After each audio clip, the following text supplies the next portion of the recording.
State प्लाटों की खरीदो फरोख्त बाएतमाद इदारा 17 मरले का गोदाम डबल स्टोरी 100 केवी का ट्रांसफार्मर डिमांड 4 करोड़ रुपए। लोकेशन मालीपुरा 2 नंबर टी 12 मरले का मकान ट्रिपल स्टोरी डिमांड 10 करोड़ रुपए। लोकेशन अमीन पार्क 5 नंबर गली 6 मरले का मकान ट्रिपल स्टोरी डिमांड 3 करोड़ रुपए। लोकेशन अमीन पार्क 4 नंबर गली और 7 किराएदारी का भी काम है।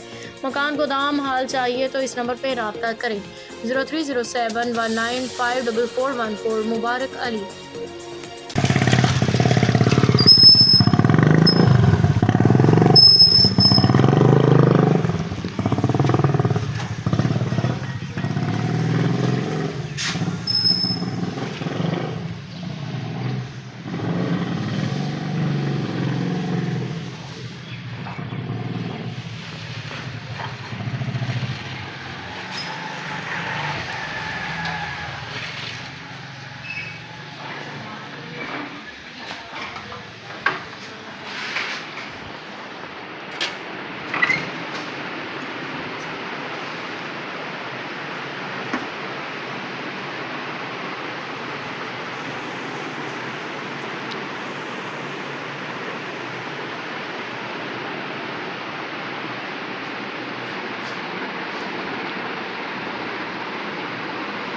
आगे जा।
ਦਿਓਗੇ ਤੇ